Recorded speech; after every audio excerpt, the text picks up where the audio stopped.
En 3 minutos iniciaremos el culto, hermanos. En 3 minutos daremos inicio al culto.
Buenos días, hermanos y amigos, sean bienvenidos a este culto de nuestra iglesia Comunidad de Berea.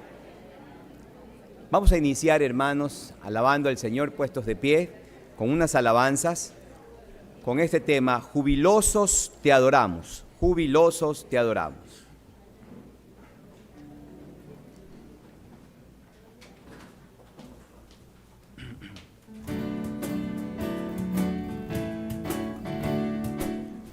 Jubilosos te adoramos, Dios de gloria y Salvador. Nuestras vidas entregamos, como se abre al sol la flor. Ahuyenta nuestros males y tristezas, oh Jesús. Danos bienes celestiales, llénanos de gozo y luz. Tierra y cielo están gozosos, reflejando tu amor. Ángeles y estrellas todas canten siempre tu loor. Monte, valle, río y fuente, campo, selva y ancho mar, nos recuerdan que constante te debemos alabar. Dios, que libre proporcionas bienestar y bendición. En tu gracia nos perdonas, gozo das al corazón. Tú de todo amor la fuente, haz que amemos la verdad. Ilumina nuestra mente con divina claridad. Oh mortales, hoy cantemos con el coro celestial. Como hermanos habitemos en amor santo y real. Alabando siempre vamos en la vida conquistar. Si confiando en ti andamos, nos ayudas a triunfar. Acompáñenme a orar, hermanos. Sí, Señor, gracias, porque al iniciar este culto lo hacemos con estas acciones de gracias, expresando toda la gratitud, Señor, y pensando en las letras de este himno. Señor, tú nos das claridad en oscuridad, Señor. Y eso te pedimos en este culto, Señor. Que tu palabra abra nuestro entendimiento, sensibilice nuestro corazón y nos dé claridad, Señor, para que nuestros pensamientos, nuestras decisiones, direcciones y orientaciones provengan de ti, Señor. Gracias por este tiempo, lo ponemos en tus manos. Dirígenos desde el principio hasta el final, Señor, y quedamos en tus manos en el nombre de Jesús. Amén. Tomen asiento, por favor. Continuamos, hermanos, alabando. Con este otro tema, ya lo conocemos bastante bien. Mi fe ha hallado un solaz. Mi fe ha hallado un solaz.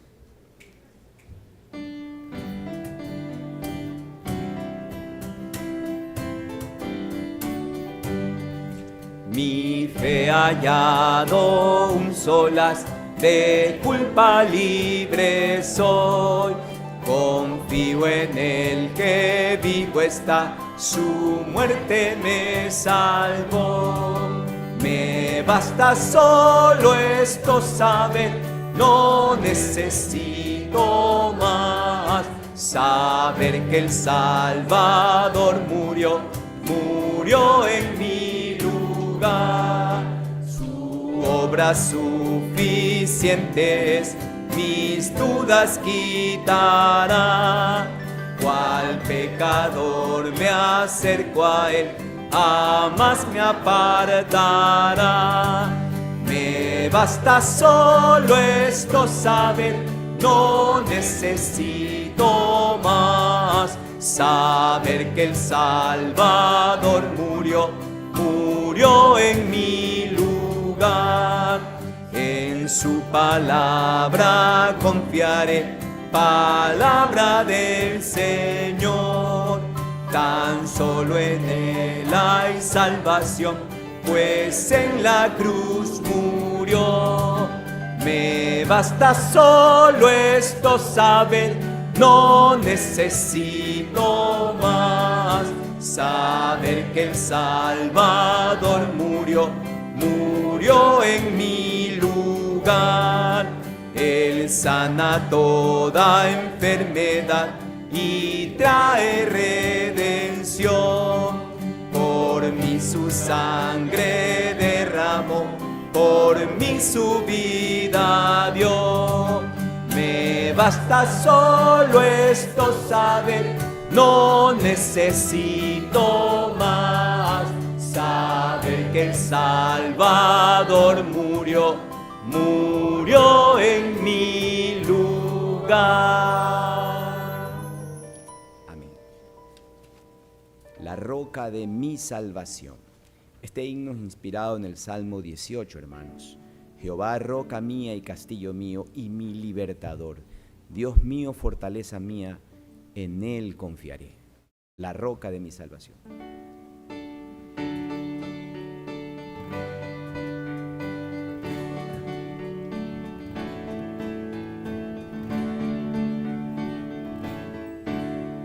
Sé Segura mi esperanza está en la justicia de Jesús, y mis pecados expiará el sacrificio de su cruz. Jesús será mi protección, la roca de mi salvación, la roca de mi salvación. La tempestad jamás podrá su dulce faz de mí ocultar. Su gozo goza en mi alma está, en él confío sin cesar. Jesús será mi protección, la roca de mi salvación, la roca de mi salvación. En sus promesas confiaré en medio de la tentación. Salvo soy en el la roca de mi salvación. Jesús será mi protección, la roca de mi salvación, la roca de mi salvación. Cuando ante Dios y el juicio esté, confiando Cristo me hallará, pues su justicia dándome sin mancha me presentará. Jesús será mi protección, la roca de mi salvación, la roca de mi salvación. Tomen sus Biblias, hermanos, pongámonos de pie y llamamos a nuestro pastor para tener la lectura de la palabra de Dios.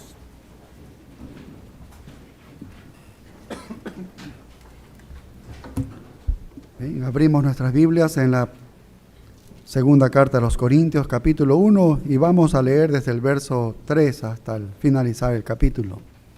Segunda carta a los Corintios 1, 3. Bendito sea el Dios y Padre de nuestro Señor Jesucristo, Padre de misericordias y Dios de toda consolación, el cual nos consuela en todas nuestras tribulaciones, para que podamos también nosotros consolar a los que están en cualquier tribulación, por medio de la consolación con que nosotros somos consolados por Dios. Porque de la manera que abundan en nosotros las aflicciones de Cristo, así abunda también por el mismo Cristo nuestra consolación. Pero si somos atribulados es para vuestra consolación y salvación, o si somos consolados es para vuestra consolación y salvación, la cual se opera en el sufrir las mismas aflicciones que nosotros también padecemos. Y nuestra esperanza respecto de vosotros es firme, pues sabemos que así como sois compañeros en las aflicciones, también lo sois en la consolación. Porque, hermanos, no queremos que ignoréis acerca de nuestra tribulación que nos sobrevino en Asia, pues fuimos abrumados sobremanera más allá de nuestras fuerzas, de tal modo que aún perdimos la esperanza de conservar la vida. Pero tuvimos en nosotros mismos sentencia de muerte para que no confiásemos en nosotros mismos, sino en Dios que resucita a los muertos, el cual nos libró y nos libra y en quien esperamos que aún nos librará de tan gran muerte. Cooperando también vosotros a favor nuestro con la oración, para que por muchas personas sean dadas gracias a favor nuestro por el don concedido a nosotros por medio de muchos. Porque nuestra gloria es esta, el testimonio de nuestra conciencia, que con sencillez y sinceridad de Dios, no con sabiduría humana, sino con la gracia de Dios, nos hemos conducido en el mundo y mucho más con vosotros. Porque no os escribimos otras cosas de las que leéis, o también entendéis, y espero que hasta el fin las entenderéis. Como también en parte habéis entendido que somos vuestra gloria, así como también vosotros la nuestra para el día del Señor Jesús. Con esta confianza quise ir primero a vosotros para que tuvieseis una segunda gracia, y por vosotros pasar a Macedonia, y desde Macedonia venir otra vez a vosotros y ser encaminado por vosotros a Judea. Así que al proponerme esto, ¿usé quizá de ligereza, ¿O lo que pienso hacer, lo pienso según la carne para que haya en mí sí y no? Mas como Dios es fiel, nuestra palabra a vosotros no es sí y no, porque el Hijo de Dios, Jesucristo, que entre vosotros ha sido predicado por nosotros, por mí, Silvano y Timoteo, no ha sido sí y no, mas ha sido sí en Él, porque todas las promesas de Dios son en Él sí y en Él amén, por medio de nosotros para la gloria de Dios.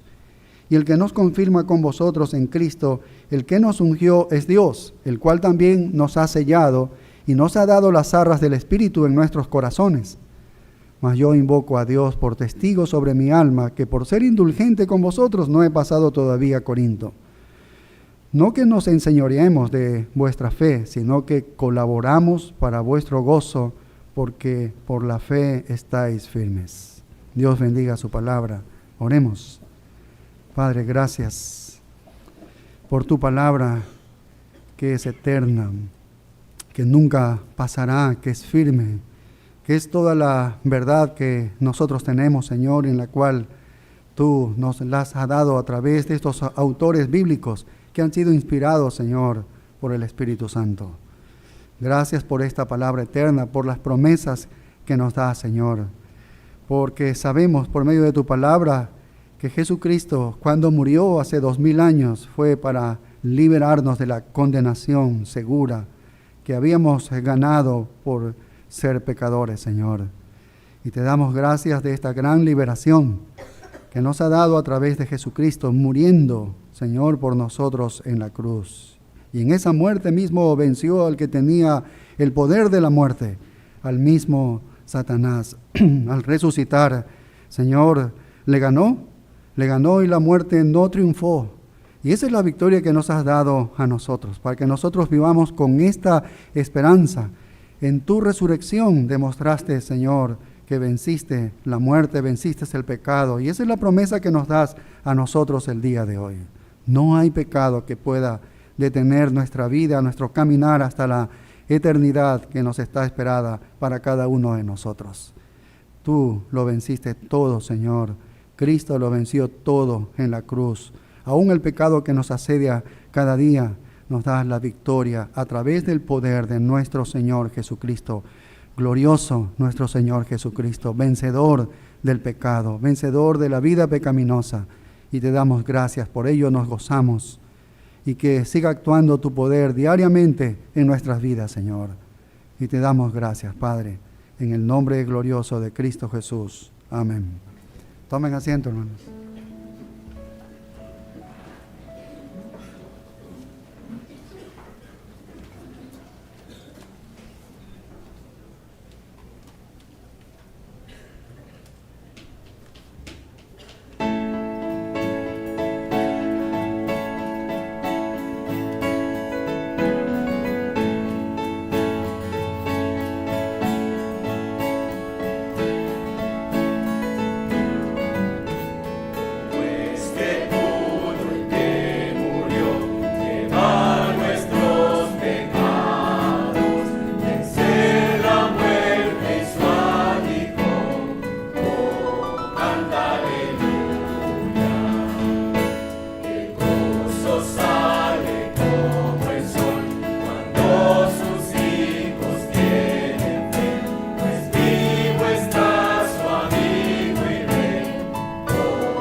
Continuamos alabando congregacionalmente, hermanos, con este otro tema. Maravilloso es el gran amor. Maravilloso es el gran amor. Cantemos alegres, hermanos.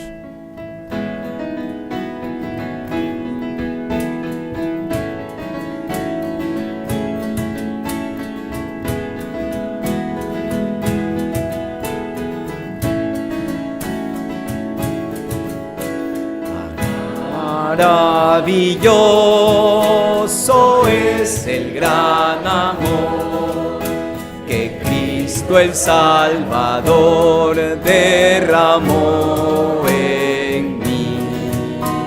Siendo rebelde y pecador,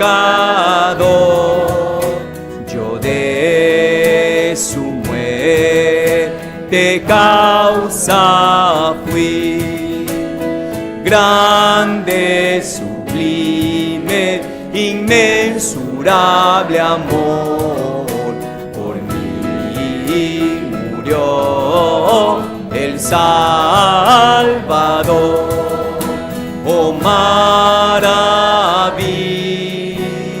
de su amor, por mí murió el Salvador.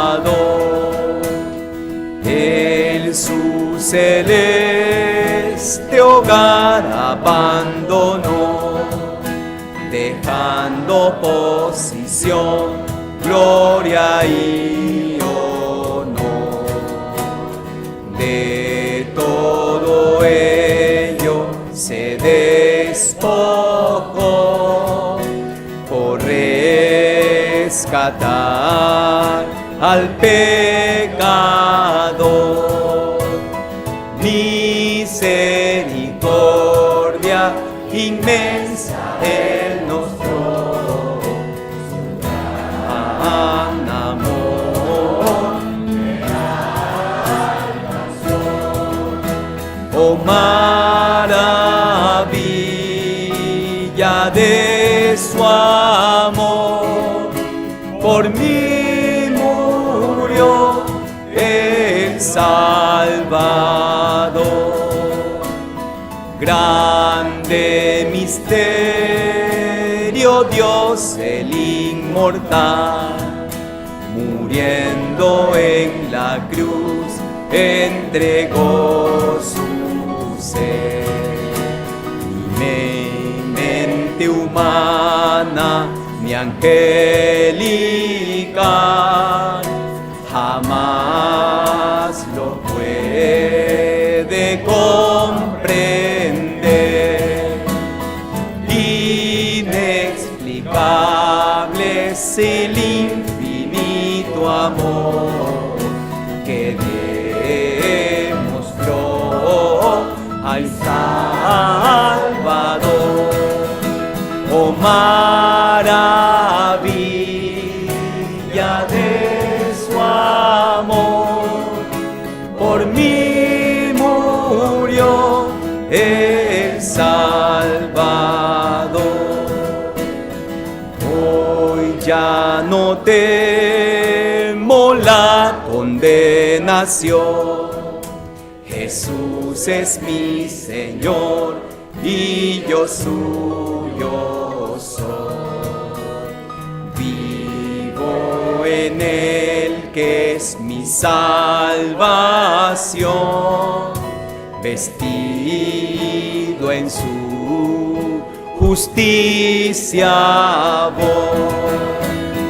Libre acceso al Padre gozo ya, y entrar al trono celestial. Oh, maravilla de su amor, por mí murió el Salvador. Oh, maravilla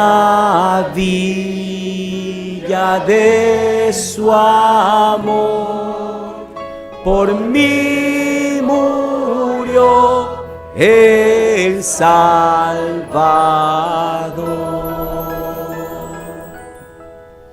Llamamos a nuestro pastor.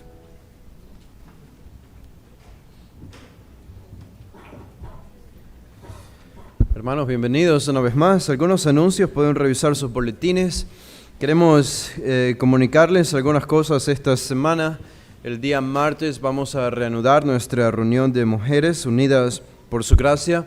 Así que este martes a las 4:30, martes 6 de agosto, de nuevo vamos a comenzar a estudiar un nuevo libro del Nuevo Testamento. Va a ser el libro de los Hechos de los Apóstoles. Así que a todas las mujeres, hermanas de esta iglesia, son bienvenidas a estar aquí el próximo martes 4:30, de la tarde hasta las 6:30.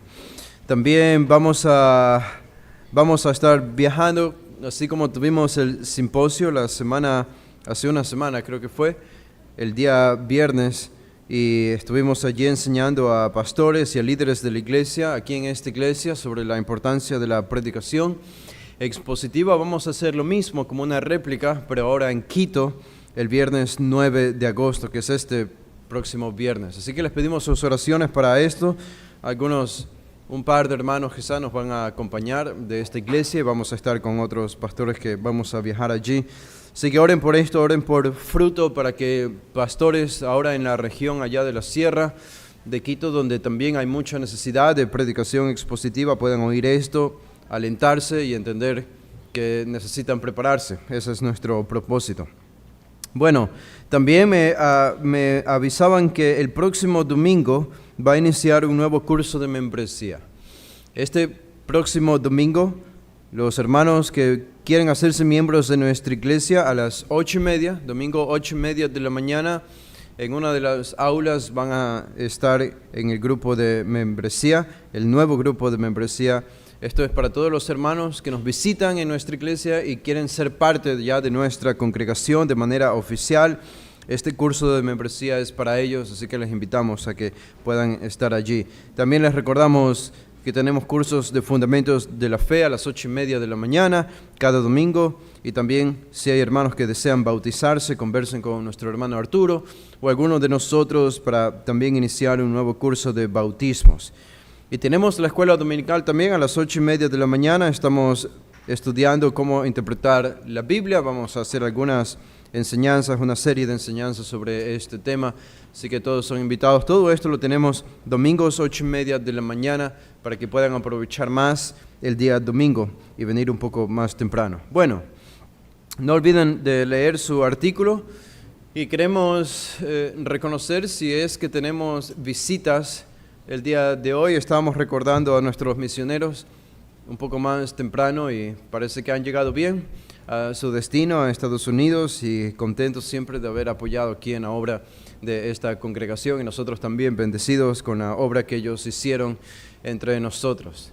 Así que vamos a tenerlo siempre en nuestras memorias y probablemente a ver si alguno de ellos regresa en el futuro aquí con nosotros. Pero bueno, vamos a recordar a las personas reconocer las personas que nos están visitando. Si es que hay alguien que nos visita por primera vez en nuestra iglesia, solo les pedimos que levanten su mano. Solo tienen que levantar su mano y nuestros hermanos sugieres van a hacer entrega de un pequeño folleto que ustedes pueden llenar. Pero si es la primera vez que alguno de ustedes viene algún día domingo, solamente levanten su mano. Aunque hayan venido por equivocación o con una mala motivación, lo que sea. Todo vale que sea la primera vez que hayan venido. Y queremos verles aquí los siguientes domingos, queremos que estén con nosotros, queremos que escuchen la palabra, es nuestra oración y nuestro deseo, que se sientan bienvenidos en nuestra iglesia y que sean bendecidos sobre todo con la predicación de la palabra. No olvidemos hoy que estamos celebrando la Santa Cena y es algo que no debemos ignorar. Esto es importante y debe ser el centro de nuestra atención, incluso mientras oímos el sermón y la predicación de la palabra. Así que con la mente en eso y también con la mente en las ofrendas que vamos a recoger a continuación, vamos a elevar una oración al Señor.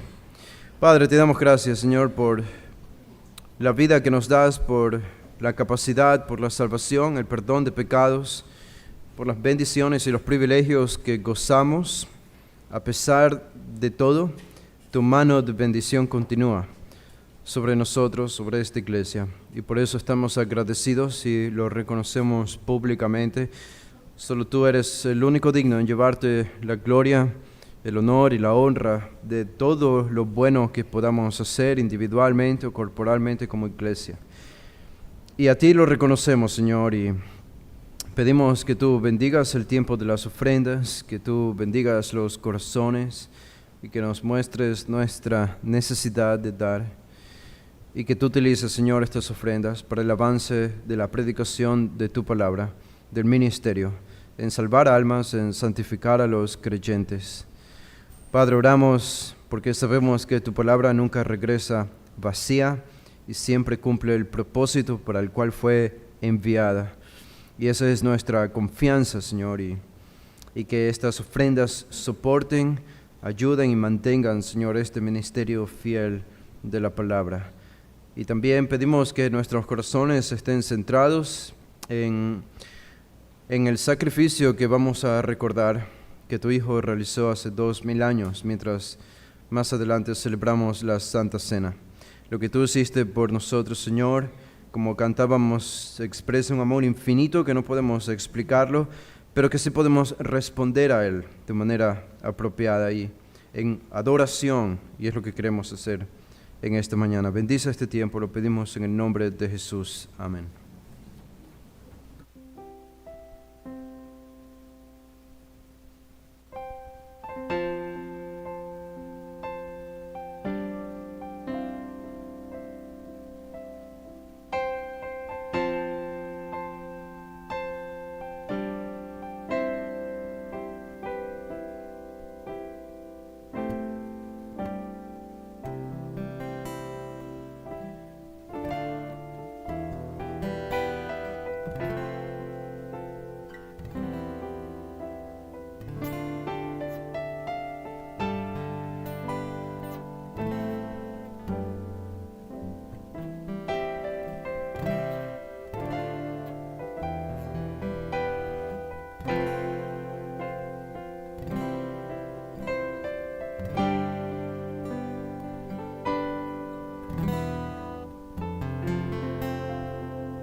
Bien, damos gracias a nuestros hermanos que nos han dirigido en la música, tanto como en los instrumentos también. Damos gracias a Dios por ellos. Bien, nosotros vamos a continuar en lo que nos habíamos quedado la última vez, aquí por el versículo 12 de la segunda carta a los Corintios.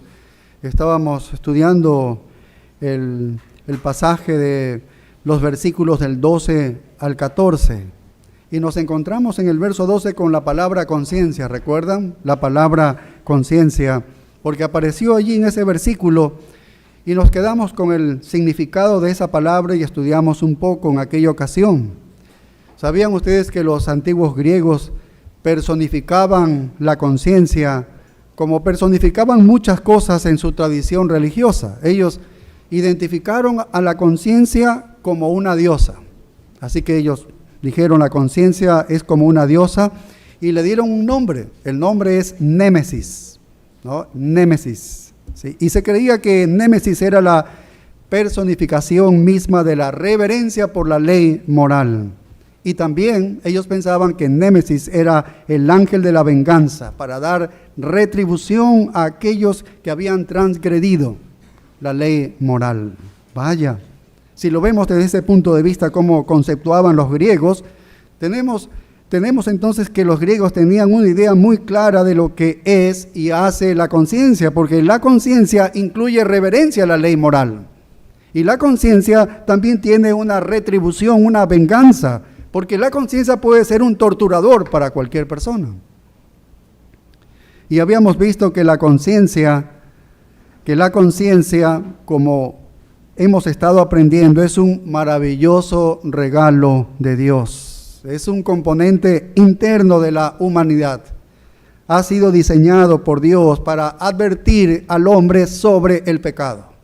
Eso es lo que hace la conciencia y Dios ha puesto eso en toda persona. Es interno, está en el hombre. Y eso es lo que hace la conciencia. Y mientras Pablo está escribiendo esta segunda carta a los Corintios, la conciencia está muy presente en su mente porque, como nos dice Romanos 2, 14, 15, que lo estudiamos la última vez, la conciencia o bien nos exonera o bien nos acusa. A fin de cuentas, aquel que no ha conocido nunca la palabra de Dios, es su conciencia la que le va a exonerar o le va a acusar, dice el apóstol Pablo. Así que la conciencia es el propio comentario sobre el estado de nuestra justicia o de nuestro pecado. Así que es nuestro propio comentario sobre cómo está mi justicia o de mi pecado. Ahora, es interesante porque no hay tribunal más alto que apelar que el tribunal de la conciencia.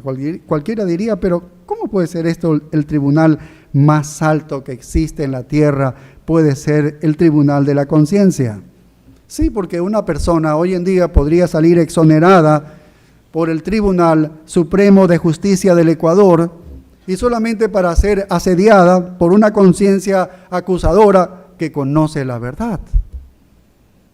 Así que un tribunal legal nos podría exonerar de algo, pero la conciencia que sabe la verdad a la final no nos exonera. ¿Qué es más alto entonces? ¿Qué tribunal es más alto? ¿El de la Corte Superior de Justicia del Ecuador o de alguna nación, de algún país, o la propia conciencia del hombre? No hay tribunal humano más alto que la conciencia. Y Pablo estaba reflexionando mucho sobre lo que estaba sucediendo a él, alrededor de él, porque está en medio de una defensa de sí mismo. Él está defendiéndose. Recuerden que él escribe esta segunda carta y él está emanando allí, manifestando muchas cosas y defendiéndose de lo que había sido acusado. Y él apela al tribunal más alto humano. A eso apela él en su defensa. Así que, porque ya aprendimos que la conciencia no es un tribunal divino. No es un tribunal divino, no es Dios. Para el juicio divino uno debe esperar que estemos en la presencia de Dios y entonces cada hombre oirá su veredicto de lo que Dios manda para cada uno de nosotros. Pero mientras tanto, mientras esperamos ese día, mientras tanto en la tierra, la conciencia es el tribunal supremo, más alto que puede existir aquí. Recordemos dentro del contexto que el apóstol Pablo, algunos falsos apóstoles habían venido y estaban atacando al apóstol Pablo, querían apoderarse de la iglesia de Corinto, querían ellos enseñar el error en esa iglesia y querían destruir la iglesia y reemplazar la verdad con el error. Así que comenzaron a atacar al maestro de la verdad en Corinto. ¿Quién era? El apóstol Pablo. Y lo atacaron en 3 categorías, lo atacaron al apóstol Pablo: en lo personal, en lo relacional y en lo espiritual. 3 fases de cualquier persona. Y esas 3 fases, las 3 categorías, tiene que ver con la reputación de una persona. Son muy importantes, pero eso fue lo que atacaron ellos. En lo personal, lo acusaron frente a toda la iglesia de Corinto de ser un pecador. Este es un malvado, es un impuro, él tiene una vida de maldad y como resultado entonces tiene que sufrir el castigo de Dios. Recuerden que ellos decían, eso que está sufriendo, eso que está preso es porque Dios lo está castigando por su pecado. Así que lo habían atacado de manera personal. En lo relacional también. Lo atacaron en su relación con los demás hermanos. Lo acusaron a él de ser poco sincero. Este es un hombre astuto, no te confíes de él. Él es engañoso, es un manipulador. Él te dice cosas, hace cosas a tu favor, pero en realidad él tiene una motivación escondida, equivocada, malvada, perversa. Así que no es de confiarse él. Y decían, él bien puede ser un farsante, ¿no? Intenta aprovecharse de los demás. Así lo acusaron también a Pablo. Y también en cuanto a su vida espiritual, porque lo atacaron en su relación con Dios. ¿Y cómo lo atacaron en su relación con Dios? Que él está tergiversando la palabra de Dios. Así es el falso maestro. Dice que el que predica la verdad, él está falseando la verdad. Así es lo que vemos el día de hoy. Así lo atacaron al apóstol Pablo, que él tergiversa la verdad de Dios. Así que ellos le decían, el falso maestro decía, este Pablo es un falso maestro, un mentiroso, un farsante. 3 áreas de su vida. Y todo lo que el hombre tiene es a sí mismo, su relación con los demás y su relación con Dios. Es todo lo que un hombre tiene y lo golpearon en estos 3 frentes de su vida. Lo golpearon en esos 3 frentes de su vida. Tristemente, muchos en la iglesia compraron estas mentiras, si ves, a pesar de que no había base en absoluto para creerlas. Todo eran insinuaciones, instigaciones y qué sé yo, cosas maquiavélicas, que mira que hizo un gesto, y entonces, pero no había pruebas y aún así se lo creyeron muchos en la iglesia de Corinto. Ahora, no pensemos que eso no ocurre el día de hoy, lo hacen también el día de hoy. En congregaciones lo hacen, lo hicieron y lo seguirán haciendo hasta el día de hoy y tal vez en el futuro. Habían atacado su comportamiento, habían atacado sus motivos en sus relaciones con los demás y habían atacado su doctrina que era falsa. Y por lo tanto, entonces él estaba mal en su relación con Dios. Fue un atentado contra su propia vida. Y esta carta está escrita a pesar de que sabe de que mucha gente ha regresado hacia él, y el motín que se había originado ya se había sofocado por el momento al menos, y escribe esto para resolver de una vez por todas. Y ¿sabes qué? Él quiere resolver esto, y lo asombroso del apóstol Pablo es que apela al más alto tribunal humanamente hablando. Y esa es la propia conciencia. ¡Qué increíble! Tal vez nosotros pensamos que Pablo podría haber usado otro tipo de defensa, otros argumentos para defenderse, porque en nuestro texto de los versículos 12 al 14 que vamos a estudiar el día de hoy, aparecen las mismas 3 categorías. Aquí fluyen esas mismas 3 categorías. Una conciencia plenamente sensibilizada es la forma más elevada de juicio humano. Y Pablo podría haberse defendido, podría haber presentado diferentes razones. Dice, ustedes están cuestionando mi carácter, están cuestionando mis relaciones, mi teología, están cuestionando mi relación con Dios. ¿Sabes qué? Yo tengo aquí amigos importantes, tengo a Timoteo, tengo a Tito. Ellos les van a escribir a ustedes lo que yo he sido para ellos, que he sido una bendición. Él podría haber dicho eso.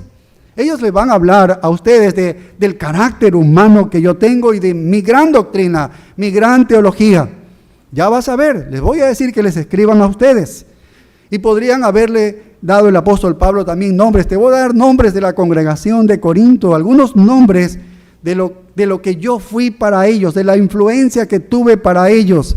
Y voy a pedirles el próximo domingo que vengan aquí a la iglesia y me defiendan y hablen de mí estos buenos hombres. Podría haberse defendido así, pero no lo hizo. No lo hizo. No apeló a sus amigos, no apeló a sus colaboradores, apeló a un tribunal superior a todos ellos. Un tribunal superior a todos ellos apeló a su propia conciencia. ¿Qué te parece una defensa como esa? No hay punto más alto de responsabilidad por parte de algún ser humano, digo yo, es una apreciación personal, que nuestro cónyuge, porque nuestras esposas son las que mejor nos conocen y entienden las fortalezas y también las debilidades que nosotros tenemos, y esperamos que nuestras esposas tengan un estándar alto sobre eso, ¿no? Porque realmente mi esposa cree que debo vivir conforme a lo que yo hablo aquí, y eso me asusta y me aterra muchas veces, y me pone en una alta responsabilidad que reflejar, ¿sí? Y lo mismo puede suceder con algunos hermanos aquí que están en diferentes ministerios. Ellos tienen expectativas altas de los que lideran la iglesia, del comportamiento, de las actitudes y acciones, de las palabras que decimos, de las cosas que hacemos.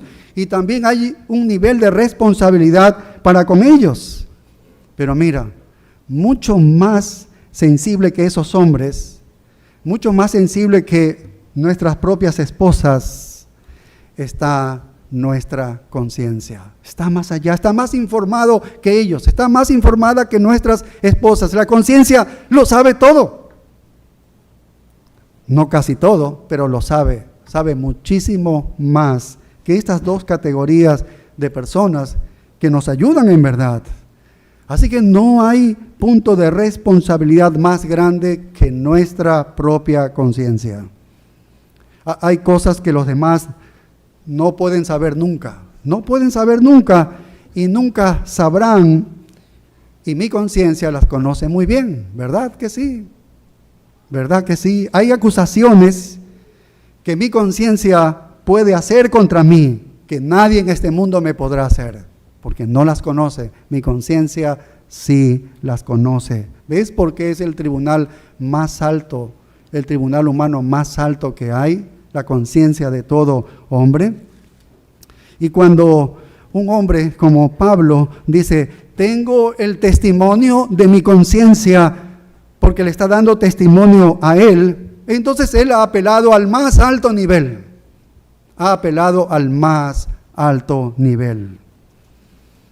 Y recuerda que es asombroso lo bueno que puede hacer la gente para engañar a las personas, a todas las personas que les rodean, pero nunca podrán engañar a su propia conciencia, ¿sí? Nunca se podrá engañar a la propia conciencia. Así que aprender a vivir con sensibilidad y respuesta a lo que dice la conciencia está en el corazón de la espiritualidad, porque se puede engañar a cualquiera, pero no a la conciencia plenamente informada. No se la puede engañar. La conciencia sabe lo que nadie puede saber.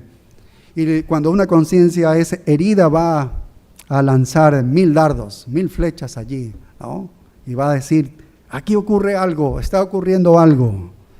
Así que Pablo, entonces, es atacado en estas 3 categorías y él apela a su conciencia. ¿Y sabes lo que le responde Pablo a ellos?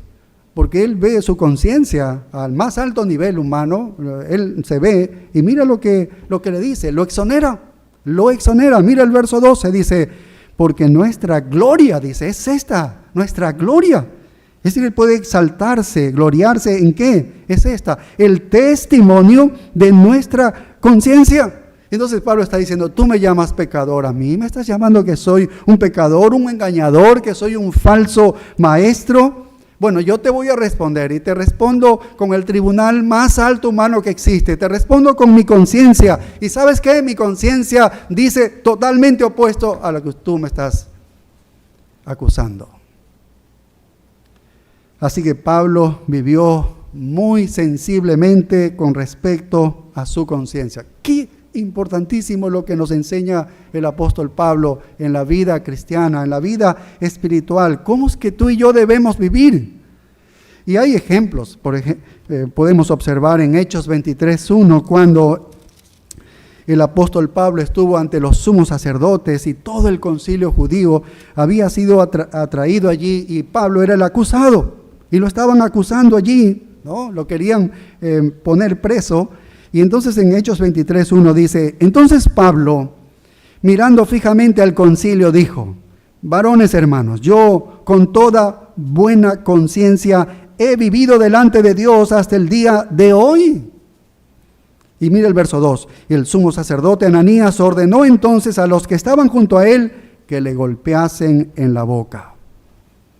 Ese tribunal allí, ese tribunal de primera instancia, le había declarado culpable. Todo el concilio judío le dijo, Pablo, tú eres culpable. Y el más alto tribunal humano, que era la conciencia del apóstol Pablo, le dijo que no era culpable. Que no era culpable. Mira, si avanzamos un capítulo más en Hechos 24 y el versículo 14, aquí Pablo también está defendiéndose de los cargos que se le están imputando a él. Todo era falso, pero así lo acusaban. Y en Hechos 24:14 dice, pero esto te confieso, que según el camino que ellos llaman herejía, así sirvo al Dios de mis padres, creyendo todas las cosas que en la ley y en los profetas están escritas, teniendo esperanza de Dios, la cual ellos también abrigan, de que ha de haber resurrección de los muertos, así de justos como de injustos, y por esto procuro tener siempre, y mira, una conciencia sin ofensa ante Dios y ante los hombres. Qué cuidadoso fue al responder allí sobre su conciencia. Había vivido con la conciencia perfectamente tranquila delante de Dios. Había mantenido una conciencia intachable. Podemos nosotros decir, pero ¿qué testimonio de este Pablo? ¿Qué testimonio del apóstol Pablo? Y si vamos a primera carta a Timoteo 3:8, Pablo hablando del liderazgo, cómo debe ser, y hablando de los diáconos, dice así, primera Timoteo 3:8, dice, los diáconos asimismo deben ser honestos, sin doblez, no dados a mucho vino, no codiciosos de ganancias deshonestas, dice que guarden el misterio de la fe. ¿Con qué? Dice, con limpia conciencia. Esto era para hacer una contra los falsos maestros que tenían cauterizada la conciencia, ¿sí?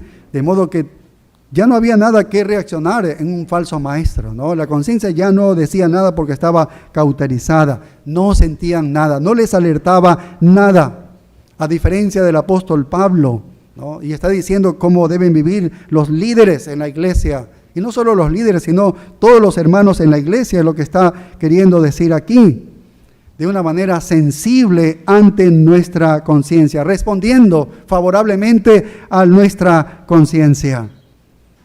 Y Pablo podía decir, doy gracias a Dios, al cual sirvo desde mis mayores con limpia conciencia. ¿Ves? Así que la conciencia era algo muy importante para el apóstol Pablo. Y ahora le resultaba bueno para poder defenderse.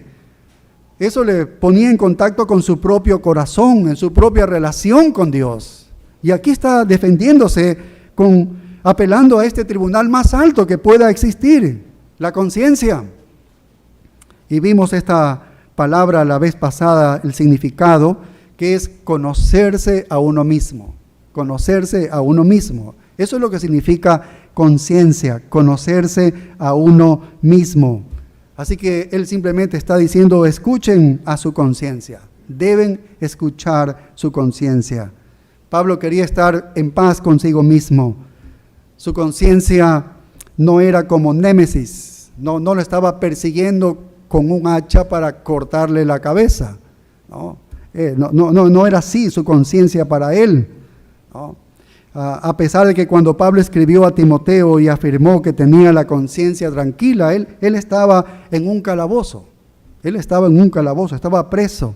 Fue condenado a morir cortándole la cabeza con un hacha. Él fue condenado a eso, pero perfectamente en paz. ¿Por qué? Porque tenía su conciencia tranquila. Y era el único tribunal que le preocupaba a Pablo. Era el único tribunal que le preocupaba. A veces nosotros nos preocupamos de qué están diciendo algún hermano o alguna persona o algún familiar. Y a Pablo lo único que le preocupaba era el tribunal de su conciencia. ¿Por qué? Porque esto es lo más alto, ¿sí? Esto tiene más conocimiento, está más informado de cualquier otra persona externa a nosotros, ¿sí? Vaya, así que los hombres podían mentir y acusar falsamente todo lo que quisieran, pero él apelaría a la conciencia, porque la conciencia sabía y conocía la verdad. Y si había una conciencia herida, entonces le atravesaría 1000 flechas allí, esa conciencia.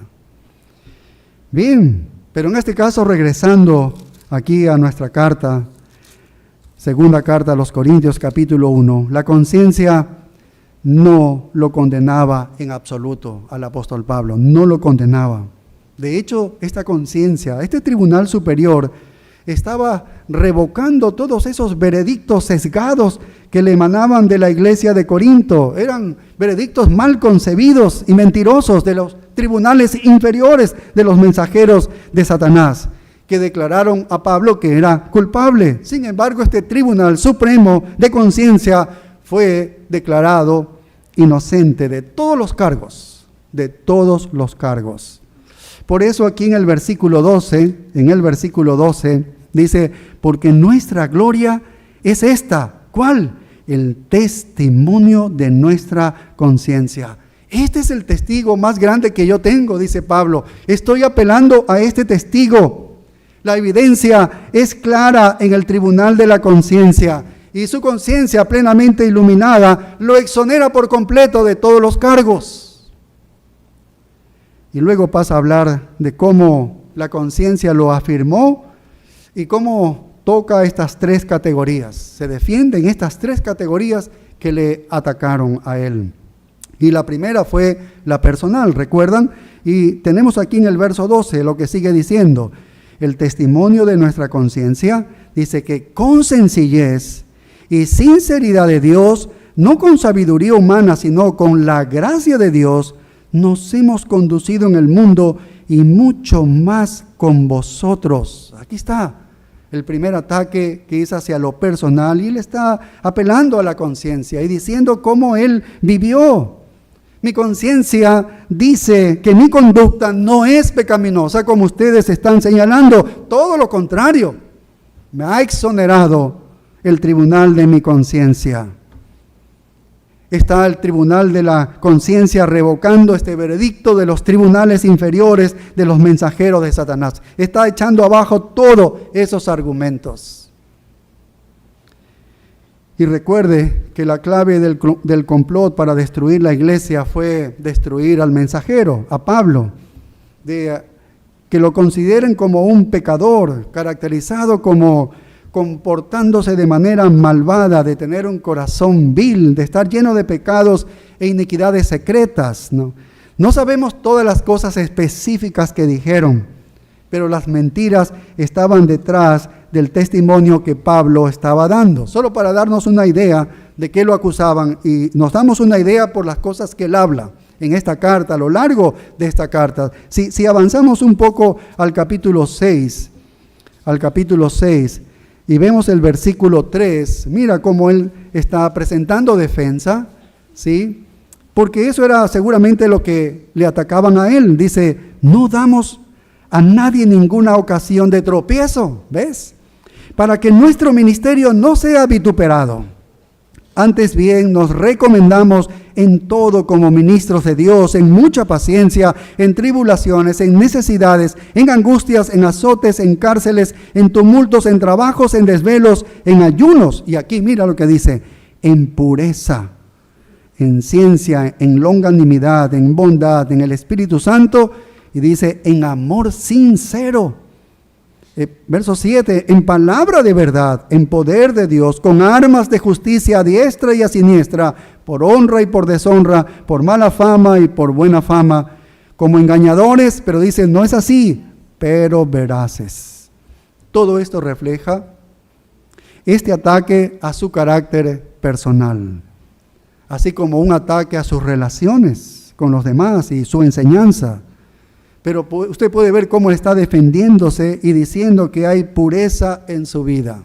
Hay pureza en su vida.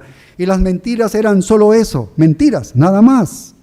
Regresando entonces a nuestro texto aquí en el versículo 12. Y dice, el testimonio de nuestra conciencia que con sencillez y sinceridad. Dos palabras importantes. Está hablando de la conducta, Pablo, de su propia conducta, que él se ha manejado de esta manera, dice, con sencillez y sinceridad. Y sabe que la palabra sencillez, que nos traduce aquí la Reina Valera, no es la mejor traducción de la palabra en el original, que básicamente en la versión de la Biblia de las Américas aparece santidad. Esa es la mejor traducción, santidad.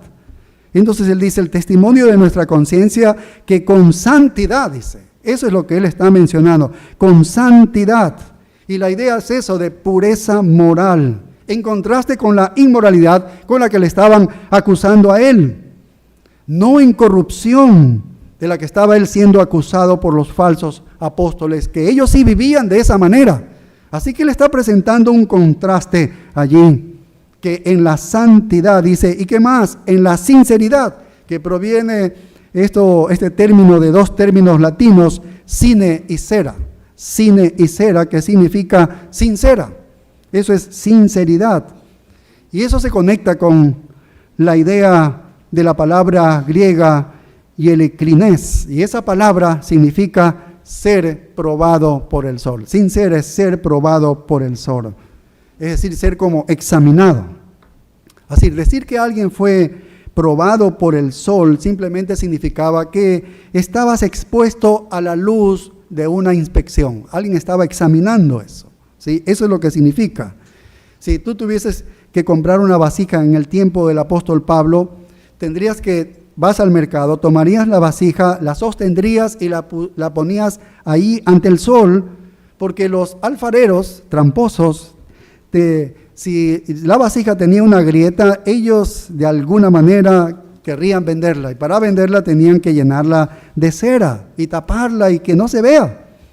Así que ellos llenaban de cera eso, y en cuanto tú la calentabas, entonces se derretía y todo salía de la olla y podías descubrir eso, ¿no? Entonces sería inútil que seas tú allí timado por una vasija que es falsa. Simplemente la ponías ante el sol y podía ser descubierto la ranura. El sol y el calor hacía ver inmediatamente que había alguna rajadura porque ahí estaba la cera.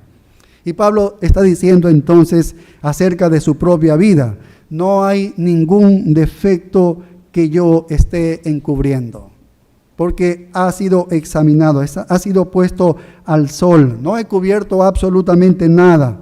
Puedes sacarme y puedes sostenerme contra el sol y no vas a encontrar cera allí. No vas a encontrar cera allí. Es decir, una sinceridad, una integridad personal y piadosa iba de la mano con la pureza de vida del apóstol Pablo. Ya ves que la primera palabra dice santidad y sinceridad. Así que yo no soy ningún hombre inmoral. Yo soy un hombre moral, un hombre puro, un hombre piadoso. Era un hombre al que se le podía sacar a la luz del sol y lo podías examinar. Así que esta sinceridad es una sinceridad piadosa, es decir, un tipo de sinceridad de que está dedicada a Dios y que es de Dios, que es dada por Dios y que es relacionada con Dios y orientada hacia Él. No es algo propio, ¿no? Sino es hacia Dios. y para que no estén pensando de que él era un superhombre, porque así hoy en día muchos dicen, sí, pero yo no soy el apóstol Pablo para actuar de esa manera. Mira, tal vez ese siempre se presenta como una excusa. No, es que yo no soy Pablo, yo soy un simple hermanito, dice acá. Mira que esto no fue logrado porque él era un apóstol, no fue logrado porque él tenía un superpoder para hacer esto, o algo humano fuerte que ningún otro lo puede tener. No tiene nada que ver con lo humano. Y él, para echar abajo esa idea de que alguien pueda pretender pensar que él era un superhombre o algo así, mira lo que sigue diciendo el verso 12. Santidad y sinceridad ¿de quién? Dice, de Dios. Y no con sabiduría humana, sino que ¿con qué? Con la gracia de Dios. No es algo que yo he logrado por mi propia inteligencia. No, esta santidad no es algo así. Esta sinceridad piadosa que yo tengo de mi conciencia, que me da testimonio de eso, no es algo que yo haya hecho por mi propia sabiduría. No es que tengo un plan, me he propuesto y entonces he sido firme en el cumplimiento de eso. No es que tengo una visión súper inteligente, mejor que la de otros hermanos, y yo soy súper espiritual por eso. No está producido por la naturaleza humana. No es humano esto. No es producido por la sabiduría del hombre o un deseo, una aspiración humana. No es así. Eso es lo que él piensa de la sabiduría humana. ¿Recuerdan cuando él fue a la iglesia de Corinto? En primera carta a los Corintios, capítulo 12, lo estudiamos hace años esta carta, y en el capítulo 12 él comienza a hablar, cuando yo fui por primera vez a ustedes, ¿cómo fui yo a ustedes? No fui con palabras de humana sabiduría, sino fui con palabra de Dios, ¿no? Con el poder de Dios, con el poder del Espíritu Santo. Él consideraba así la sabiduría humana como algo malo. No puedo mezclar eso me lleva a un camino totalmente equivocado. Y esta santidad y esta sinceridad piadosa que él tenía, no es porque él había logrado por algo humano en él, sino que era de Dios, venía de Dios. La sabiduría humana no es más que la expresión de la rebelión del hombre pecador contra la soberanía de Dios. Eso es lo que hace el hombre. No es que yo sé lo que hago. ¿Has visto tú esa expresión? Yo sé lo que hago. Y desechas el consejo de Dios. ¿Qué es eso? Rebelión. Esa es la sabiduría del hombre. Es rebelión. ¿Ves? Estás en rebelión con Dios. La sabiduría carnal es todo aparte de Cristo, es todo aparte de Dios, es todo aparte de las Escrituras. Nunca va a querer las Escrituras, todo lo que el hombre se le ocurre por sí mismo. Esa es la sabiduría humana. No es que yo tengo un pensamiento increíble y lo voy a poner aquí a funcionar.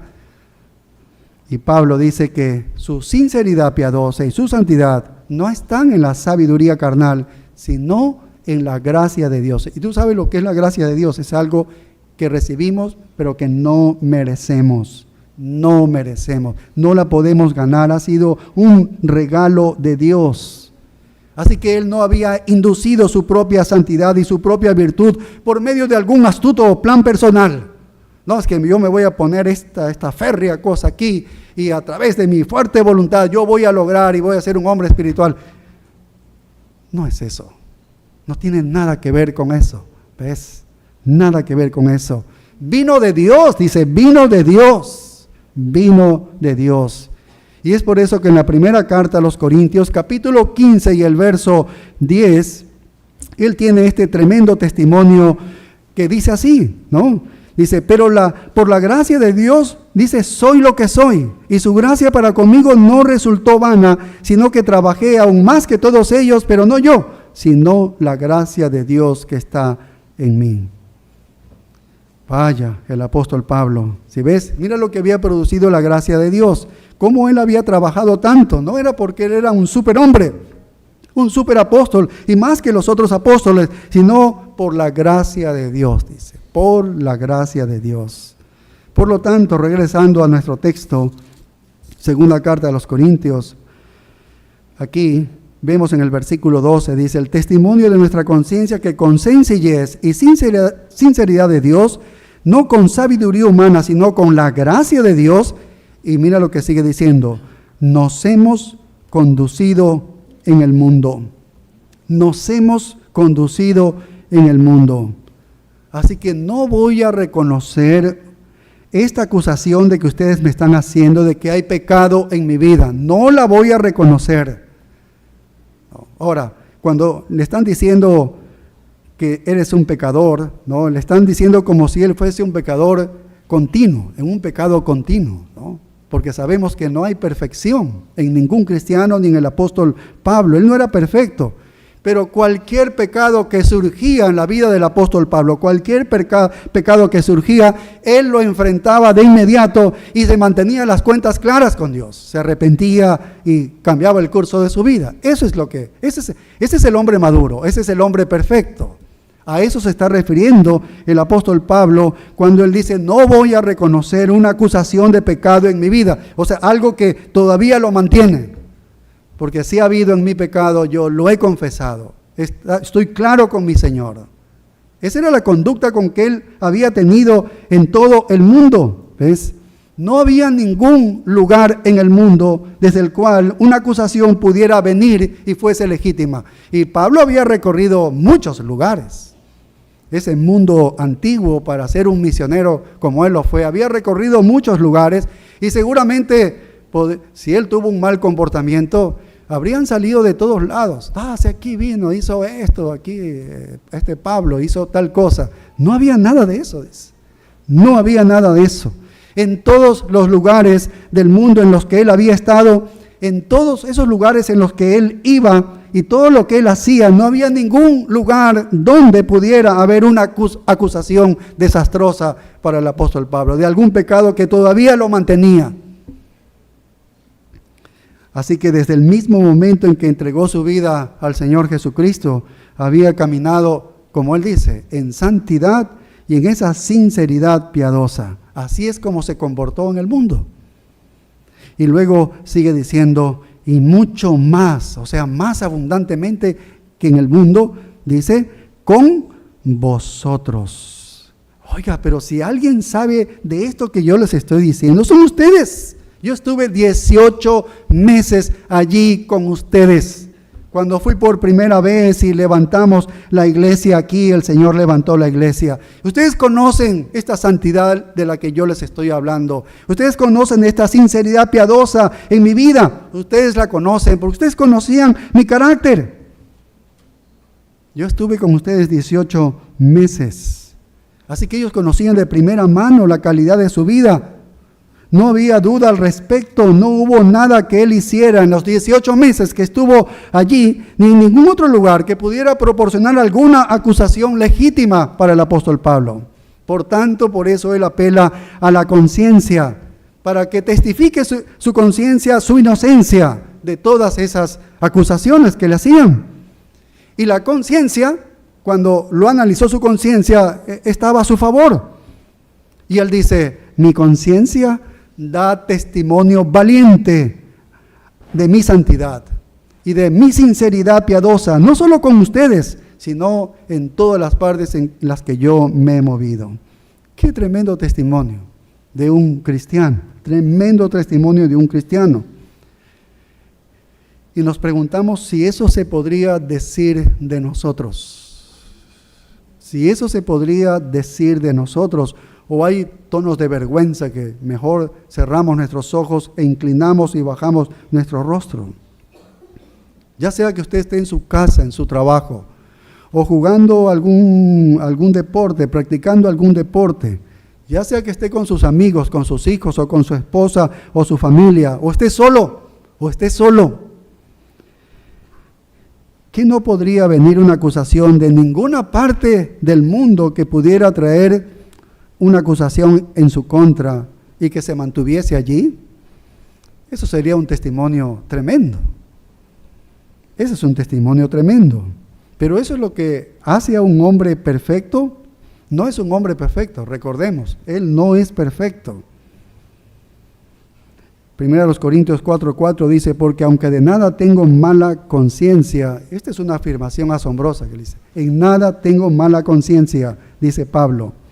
Es decir, él está diciendo, me pongo al examen de mi conciencia y mi conciencia no me acusa en absoluto. Eso en 1 Corintios 4:4, él está diciendo eso, porque aunque de nada tengo mala conciencia. Pero mira lo que él dice. No por eso soy justificado. ¿Sí? Su conciencia le puede decir, mira, tú no has pecado, Pablo, y él podía estar tranquilo. Cuentas claras, estaba bien, en paz con Dios, ¿sí? Porque su conciencia no le decía nada.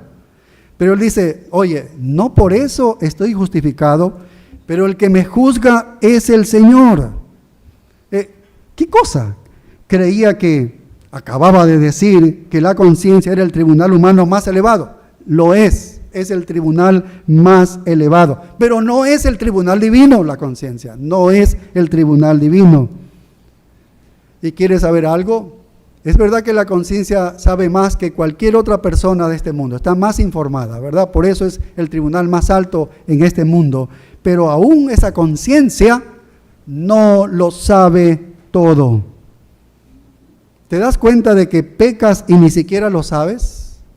¿Pecas y ni siquiera lo sabes? El pecado es una parte tan importante en nuestra vida que podemos pecar y no se registra, Una actitud puede pasar, un pensamiento puede pasar tan rápido que ni siquiera hay un lugar en nuestro banco de la memoria, no se registra eso. Allí un pensamiento. Por lo tanto, la conciencia no va a poder proporcionar nada para que nos acuse. Nada para que nos acuse, ¿ves? Y podrías tener la conciencia tranquila y no ser perfecto porque hay cosas que tu conciencia no sabe. Tu conciencia solo reacciona a lo que tu mente sabe. Y hay pecados en nuestra vida que nuestra mente ni siquiera lo registra. ¿Ves? Y por eso dice, yo no tengo conciencia de nada en contra de mí mismo. No tengo mala conciencia, pero no por eso estoy absuelto, dice Pablo. Porque mi conciencia no puede registrar algunas cosas pecaminosas de mi propia vida. ¿Sí ves? Entonces, ¿quién es el que me examina? Él dice, el Señor es el que me examina. Así que eso tendremos que esperar hasta que el Señor haga el juicio final, como luego dice en el verso 5, al final de todo. Así que la conciencia sabe lo que la mente sabe. La conciencia sabe lo que la mente sabe. Y la mente de Pablo y la tuya y la mía están ricamente informadas, pero no son perfectas. Y nuestra mente no puede conocer todos nuestros pecados. Entonces el juez supremo de todo es Dios. Él es el juez supremo de todo. Hasta entonces la conciencia tiene su poder en un alto tribunal. ¿Y no nos alegramos acaso de que nuestra conciencia no pueda saberlo todo? Pablo dice, mira, puedes acusarme de pecado personal, mi conciencia me exonera. Me acusas de este pecado y mi conciencia me exonera. Eso es lo primero que hace, defiende su parte personal de acusación. Y ahora pasa a defenderse de la parte relacional, que también le acusaban. Y en el verso 13 lo encontramos, dice, porque no os escribimos, estamos en la segunda carta de los Corintios 1:13, porque no os escribimos otras cosas de las que leéis, o también entendéis, y espero que hasta el fin las entenderéis. Esa palabra leer, como entender, son formas de ginosko, con preposiciones delante de ellas que tienen que ver con conocimiento, Entonces, podrías leer de esta manera. No te escribimos nada más que lo que sabes, y espero que sepas profundamente o entiendas profundamente hasta el final, así como también nos entendiste parcialmente a nosotros. En el siguiente versículo dice que en parte conocen algo, dice. ¿Cuál es el punto del apóstol Pablo en este versículo 13? Porque este es un testimonio contundente para responder a la acusación de sus supuestas relaciones de intenciones malvadas con los hermanos de la iglesia. Usó Pablo a las personas, las usó, manipuló a las personas. Las motivaciones del apóstol Pablo eran egoístas, pero él se mostraba como un buen hombre, ¿no? Superficialmente. ¿Fingió amarlos acaso el apóstol Pablo a ellos? ¿Era un manipulador engañoso el apóstol Pablo? Bueno, eso es exactamente lo que estaban diciendo de él, ¿sí? En la segunda carta de los Corintios 7:2, y ya regresamos otra vez al texto, dice, admitidnos, dicen, a nadie he agraviado a nadie hemos corrompido, a nadie hemos engañado. ¿Por qué el apóstol Pablo señala eso? Porque lo están acusando de eso, de estas relaciones con los demás. Es como, mira, él está agraviando a los hermanos, él está corrompiendo a los hermanos, él está engañando a los hermanos, él no es un verdadero apóstol. Tiene unas motivaciones secretas, egoístas, para sacar ventaja de los hermanos. Eso era lo que decían. Y así responde en varios lugares de la carta. En la segunda carta de los Corintios, allí mismo 11:9, y dice: y cuando estaba entre vosotros y tuve necesidad, mira, a ninguno fui carga, pues lo que me faltaba lo suplieron los hermanos que vinieron de Macedonia. Y en todo me guardé y me guardaré de seros gravoso. Aquí está el veredicto de su conciencia sobre eso. Lo acusaban de eso. Te aprovechas, coges el dinero, vienes por dinero nomás. ¿Sí ves? Y él dice, nada de eso, nada de eso, nada de eso. Su conciencia afirma que cuando escribimos, no escribimos nada más. Más bien, cuando escribimos, no te dijimos nada más de lo que entendiste. Tú escribiste cartas para aprovechar, para sacar ventaja. Oye, cuando yo escribí, lo que tú entendiste, solamente era lo que tú entendiste. No había nada profundo, no había nada engañoso en mis escritos. No había algo de doble interpretación. Entonces, para yo querer otra cosa de ustedes, lo que tú leíste fue lo que tú entendiste. Y espero que lo entiendas profundamente, porque solo eso fue lo que yo comuniqué. Eso es lo que está diciendo Pablo en este versículo 13. Entonces, no hay una agenda oculta en mi vida. Eso es lo que está diciendo. No hay un interés propio secreto. No hay otro problema aquí. Nada más está en mi corazón lo que yo les dije a ustedes. Y cuando estuve con ustedes, hablé en las cartas, cuando escribí. Eso es todo lo que hay. No hay nada más. Ellos estaban inventando otras cosas. Ahora, no escribimos nada más de lo que lees y entiendes, nada más. ¿Qué entendiste? Eso fue, cuando yo fui y hablé con ustedes, eso fue lo que entendieron, ¿verdad? Eso es todo. No hay nada oculto, ¿ves? Entonces, eso es lo que está señalando. Ahora, mira lo que sigue diciendo en el verso 14 de nuestro texto. Estamos en 2 Corintios 1 y el verso 14 dice, como también en parte habéis entendido. Indica que ellos entendieron parcialmente, sí. Y luego espera que lo vayan entendiendo completamente. En otras palabras, había información continua de parte del apóstol Pablo. Cuando yo te escribí las cartas, cuando ustedes leyeron las cartas, ustedes entendieron lo que yo dije, ¿verdad? Entendieron lo que dije, el motín y todo eso, y él había ido también personalmente. Bueno, eso era parcial, pero había más que revelarles todavía, había más que decirle, y eso les va diciendo continuamente. Y a medida que él ha escrito más y ha dicho más, se ha desarrollado y ustedes han seguido entendiéndolo, y espero que lo entiendan perfectamente. Quiero que tengan un conocimiento profundo de lo que el Señor les dice y quiero que sepan que es todo lo que hay.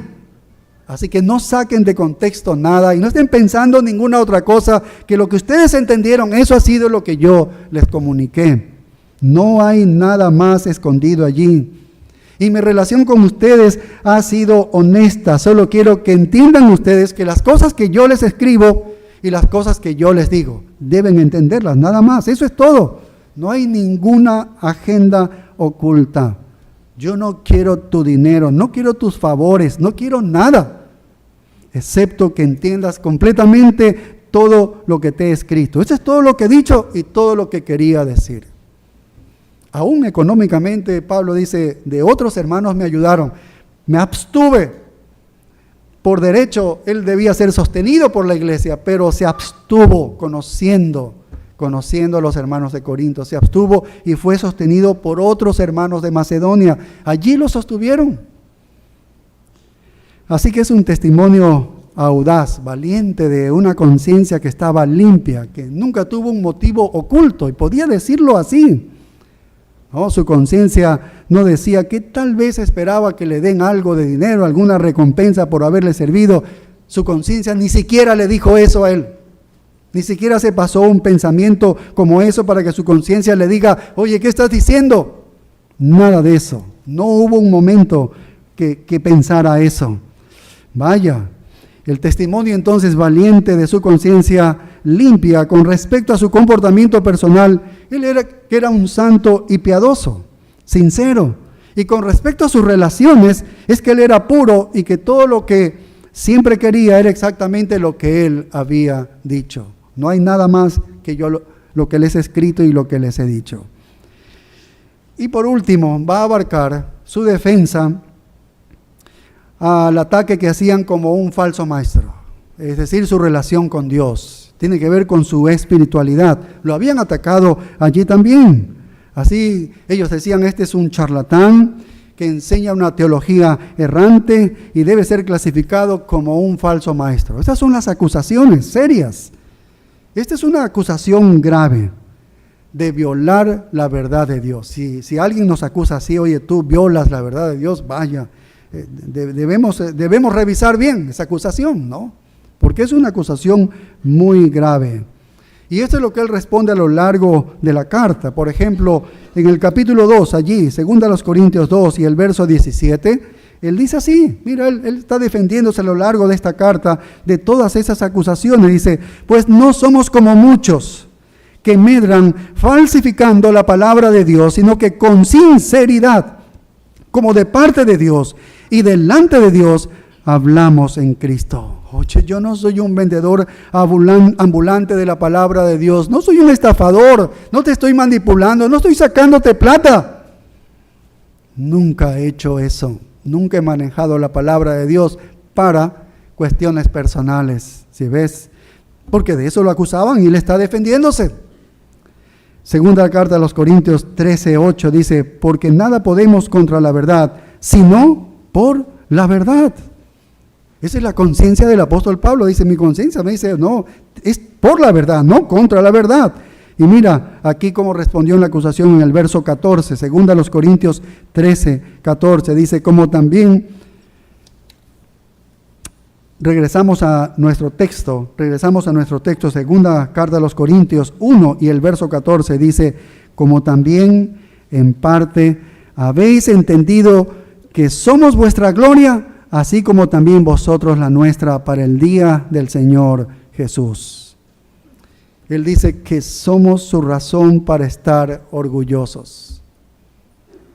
Nosotros, Pablo y sus colaboradores, somos la razón para que ustedes estén orgullosos, ¿no? Y lo mismo Pablo decía lo mismo de ellos. Si yo debo estar orgulloso de algo, es de ustedes.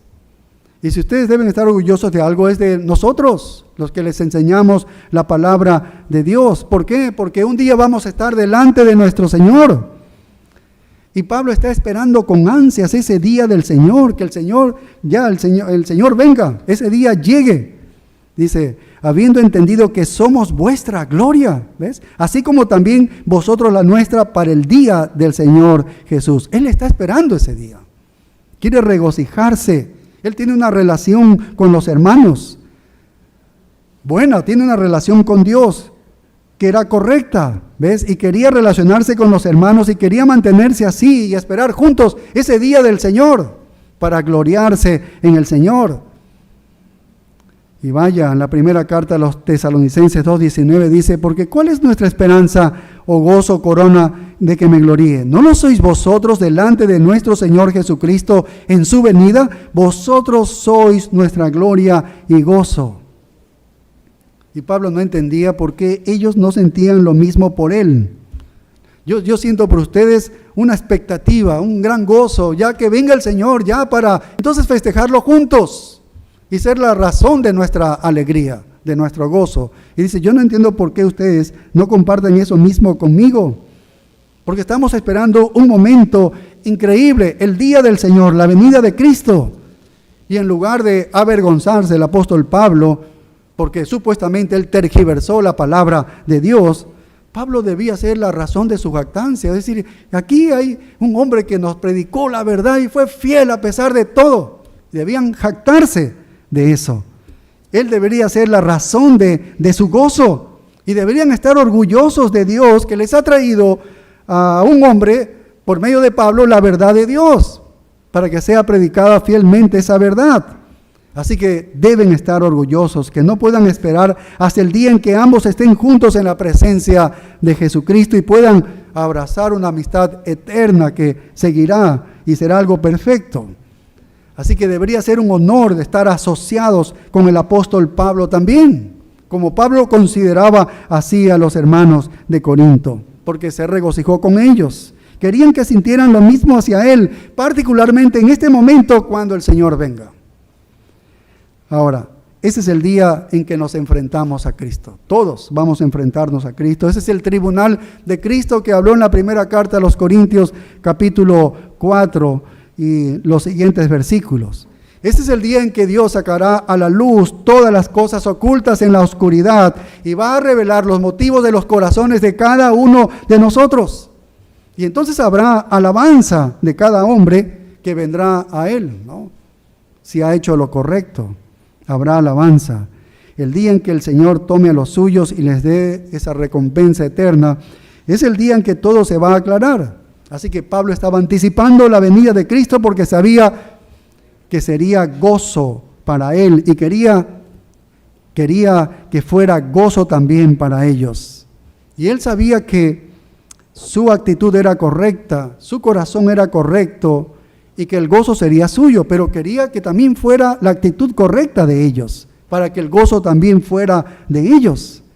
Su conciencia estaba limpia con el Señor, estaba tranquila con ellos también, y tranquila consigo mismo, no le acusaba, no tenía ninguna acusación terrenal, ni siquiera tenía miedo del regreso de Jesucristo. Muchos hermanos no quisieran que venga Cristo porque se encuentran avergonzados, pero él es expectante la venida de Cristo, ya que venga nuestro Señor. Así de tranquila estaba su conciencia. Y podemos decir que hombre, nada en su vida personal, nada malo en su relación con las demás personas, nada malo entre él y Dios que hiciera que su conciencia lo acusara, nada lo podía acusar. Y así este hombre vivió a pesar de las dificultades, a pesar del dolor, en la cárcel en la que se encontraba, los abusos, las falsas acusaciones, sufrir todo eso todavía que él estaba viviendo bien delante de Dios, la crueldad física de parte de los romanos, la decepción de esta iglesia. Sin embargo, él estaba absolutamente contento porque su conciencia no lo acusaba. Vaya, él había elevado esas acusaciones al tribunal más alto humano que pueda existir, su propia conciencia. ¿Cómo podemos llegar a este tipo de relación, de vida espiritual? ¿Cómo podríamos llegar a este punto, como el apóstol Pablo, en nuestra vida espiritual? Sí, es verdad, tenemos que aprender la palabra de Dios. Tenemos que ser fortalecidos con la verdad. Aquí está la verdad. Con esto debo ser fortalecidos, no consejos humanistas, sino fortalecidos con la verdad de Dios. Meditar en la verdad de Dios. Vigilar, orar sin cesar, como el apóstol Pablo está diciendo, ora sin cesar. ¿Sí ves? Si sospechas cuidadosamente de tu propia espiritualidad, no creas que, tengo una vida espiritual buena, yo soy bueno espiritualmente. Cuidado, ¿ves? Si sospechas cuidadosamente de tu propia espiritualidad, así debemos acercarnos a Dios, así es como debemos vivir, no confiados en que yo me llevo bien con Dios, estoy bien mi relación con Dios. Cuidado, no subestimes la gravedad de tu pecado. No, yo tengo esta cosita nomás. Oye, no subestimemos la gravedad de nuestro pecado. Y si nos proponemos no pecar, si resistes los primeros impulsos del mal deseo y cuando pecas te arrepientes inmediatamente y eres restaurado, tú también entonces puedes vivir como el apóstol Pablo vivió, con una conciencia limpia, que no le acusaba en ninguna de estas tres categorías de su vida. ¿Qué testimonio podemos decir de este hombre que también puede ser el testimonio de cada uno de nosotros? Nunca podremos argumentar que yo no soy el apóstol, yo no soy un hombre como él. No hay eso. Eso vino por la gracia de Dios. No hay nada humano en eso. Todo es lo que Dios nos ha concedido en Cristo Jesús. en la cruz del Calvario murió por nosotros y nos ha prometido una eternidad con Él. Esas son las promesas de Dios, es lo que nos capacitan. Ha vencido el pecado, por lo tanto podemos vivir así, porque es la gracia de Dios, el poder de Dios en nosotros. Y luego si llegan acusaciones, como al apóstol Pablo, entonces podríamos apelar a lo más alto del tribunal humano y ser exonerado también como el apóstol Pablo. Esa es la forma de vivir. Ahí está el camino espiritual de la vida del cristiano. Esa es la forma de vivir. Esta es la forma en que Dios quiere que nosotros vivamos. Esta es la provisión que Dios ha hecho con el Espíritu Santo y por su gracia. Eso es lo que debemos vivir. Esa es la manera como debemos hacerlo. Oremos. Padre, gracias. Gracias por lo que nos muestras en la vida del apóstol Pablo. No son teorías, no son ideas muy subliminales, muy bonitas, inalcanzables. Es la realidad de la vida espiritual de todo creyente. Esta es la realidad, Señor. Oh Padre, ayúdanos en nuestra conciencia, que nos acusa tal vez de muchas cosas en nuestra propia vida, que puede haber vergüenza, Señor. Oh, límpianos. Ayúdanos, Señor. Ayúdanos a tener las cuentas claras contigo. Ayúdanos a ser confrontados con nuestro pecado. Acudir a ti. No hay otro a quien debemos acudir. A nuestro Señor Jesucristo, quien se hizo hombre para tomar nuestro lugar y morir como sustituto de nuestros pecados. Oh Padre, bendícenos abundantemente. Que podamos cada vez más nuestra conciencia, Señor, ser limpia y estar acorde contigo, Padre. Y que todo lo que nos hables a través de la conciencia lo consideremos como una bendición para correr a ti, para pedirte auxilio, para pedirte ayuda. Tú eres nuestro gran sustentador, estás listo para socorrernos. Tomaste la forma humana, Señor, y todo lo que tú viviste, Señor, no hay nada que te sorprenda de nosotros, Padre. Todo lo experimentaste y nos comprendes y nos entiendes. Gracias, Padre. Ayúdanos a vivir como el apóstol Pablo. Ayúdanos a que el poder tuyo, tu Espíritu Santo, la gracia tuya abundante sea la que limpie esta conciencia. Y, Señor, podamos vivir ante un alto tribunal humano de lo más alto, que es la conciencia. En Cristo Jesús. Amén.